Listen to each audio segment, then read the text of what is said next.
சரி, பூச்சி வந்தா என்ன செய்யறது? பூச்சியில 2 வகை இருக்குது. பெனிஃபிஷியல் இன்செக்ட்ஸ்னு ஒன்று இருக்குது, ஹார்ம்ஃபுல் இன்செக்ட்ஸ்னு ஒன்று இருக்குது. 2 பிரிவு இருக்கு. பூச்சி எல்லாத்தையும் கொலை பண்றது சயின்ஸ் கிடையாது, அது நன்மையும் கிடையாது, ஹியூமன் வெல்ஃபேரும் கிடையாது. அப்போ ஒரு சிலந்தி வலை கட்டி வச்சிருந்தா அதில் அந்து பூச்சி வந்து சிக்கனுச்சுன்னா அதை பிடிச்சி அது சாப்பிட்டுக்குது. நம்ம குழவி எப்போ பார்த்தாலும் தோட்டக்கிற பச்சை புழை கொண்டாந்து வச்சு தான் முட்டையை போடுது, அதுக்கப்புறம் தான் அது பண்ணிட்டு இருக்குது. தட்டாம்பூச்சி பறக்கிற இடத்துல அங்கே இருக்கிற பூச்சியை பிடிச்சி புழுவை பிடிச்சி சாப்பிட்டுக்கிட்டே இருக்குது. செடியை திங்கிறதுக்கு 10 பூச்சி இருக்குன்னா அந்த 10 பூச்சியை திங்கிறதுக்கு இன்னொரு 19 பூச்சிகள் இருக்குது. எல்லா பூச்சியும் திங்கிறதுக்கு பறவை இனங்கள் இருக்கு, 200 பறவை இனங்கள் இருக்குது. பூச்சியை நம்ம கொண்டு விட்டோம் அப்படின்னு சொன்னா பறவை இனங்களை சாப்பாடு இல்லாமல் பண்ணிட்டோம், நண்பர்கள் நம்ம தோட்டத்துக்கே வரல, மறுபடியும் அந்த உணவு சங்கிலி பாதிக்கப்பட்டு இருக்குது, உணவு சங்கிலி அறுந்து கிடக்குது. அப்ப ஏதாவது செய்யணும்னு நினைச்சீங்கன்னா என்ன செய்யணும்னா, நம்ம ஆடு மாடு திங்காத செடி கொடிகள் எங்க பார்த்தாலும் இருக்கு. இதைத்தான் பெற்றோர்களுக்கு குழந்தைகள் கொண்டு போக வேண்டிய இதாக்கும். எங்களுக்கு நஞ்சு விட்டாதீங்க, எங்களுக்கு நஞ்சு விட்டாமலே நம்ம சாப்பிட்றதுக்கு எல்லாம் வழி இருக்குன்னு ஐயா நம்மளவார் சொல்லிட்டு போயிட்டாரு அப்படின்னு. ஆடு மாடு மேய போற இடத்துல வெயிலில் இருக்கிற செடிகளை பார்த்துக்கங்க. இந்த செடிகள் எல்லாம் பூச்சிகளை கட்டுப்படுத்தும். ஏன்னா அங்க நீங்க ஸ்ப்ரே பண்ணல, அப்ப இந்த செடியெல்லாம் சாவாம இருக்குன்னா என்ன அர்த்தம்? பூச்சியால திங்க முடியலங்க. சரிதான். உதாரணத்துக்கு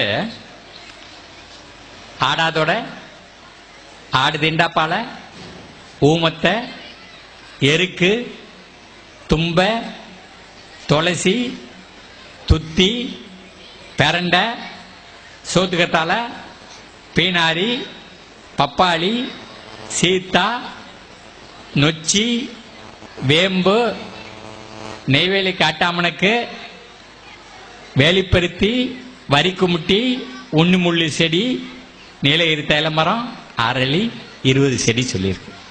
எதுக்கு 20 செடி சொல்றேன்னா, அந்த பயோடைவர்சிட்டின்னு சொல்றோம் பாருங்க, உயிரியல் பன்மயம், அது அழிஞ்சுக்கிட்டே இருக்குது, எங்க பார்த்தாலும் அழிஞ்சுக்கிட்டே இருக்குது. ஆனா எங்க ஊர்ல இந்த செடியெல்லாம் இல்லைன்னு யாரும் சொல்லக்கூடாது. அக்கா 20ல் 5-6 செடி எல்லா ஊர்லயும் இருக்கு. இந்த செடிகளை 3 வகையா பிரிச்சிடலாம்.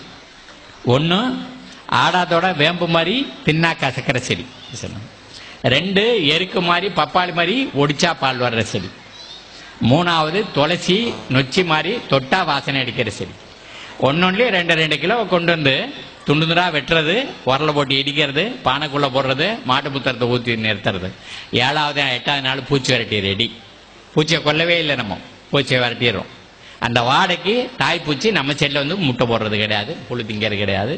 புழு உண்டாயிடுச்சுனாலும் அது திங்கிறது இல்லை, தின்னா அஜீரணத்தில் அது செத்து போகுது.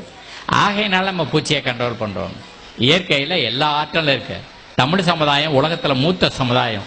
நம்ம மூதாதையர்களுடைய அறிவு இருக்கு பாருங்க, ஞானம், அதை நம்ம இறந்துட்டு நிற்கிறோம். இன்னைக்கு நாட்டில் இருக்கிற மிகப்பெரிய கொடுமை என்னன்னு கேட்டால் சாயில் எரோஷனுங்கிறாங்க. மரத்தை வெட்டிட்டீங்கன்னா பெய்யற மலையில மேல் மண்ணெல்லாம் அடிச்சுட்டு போயிட்டே இருக்கு, அந்த மேல் மண்ணில் தான் உயிர் இருக்குது. ஆனால் அதை விட பேரறிவு என்ன அப்படி சொன்னால், நம்ம மூதாதையருடைய ஞானத்தை இழந்துட்டோம். Erosion of wisdom. அதை மறுபடியும் மீட்டெடுக்கிற வேலையில் தான் நம்ம எல்லாரும் சேர்ந்து பங்களிக்க வேண்டியிருக்குது. நான் இருக்கிற குறை நாள்லையும் இந்த நாட்டு இளைஞர்களோட சேர்ந்து இதை பெரிய அளவில் செய்வோம். நம்ம எதிர்காலத்தை நாமளே காப்பாற்றிக்குவோம். அந்த 1800 வருஷத்துக்கு முன்னாடி கணியன் பூங்குன்றன் சொன்னா, தீதும் நன்றும் பிறர் தரவாரா, நல்லது கெட்டது அடுத்தவன் தந்து வர்றதில்லை, எல்லாம் நாமளே தான் வரவழைச்சிக்கிறது. ஆனால் நமது இதுவரையிலும் தீங்க வரவழைச்சிக்கிறதுட்டோம்.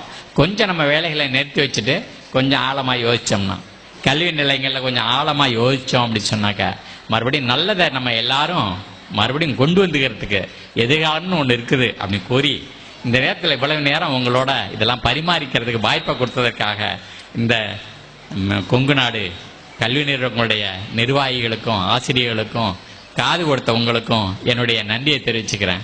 நன்றி, வணக்கம்.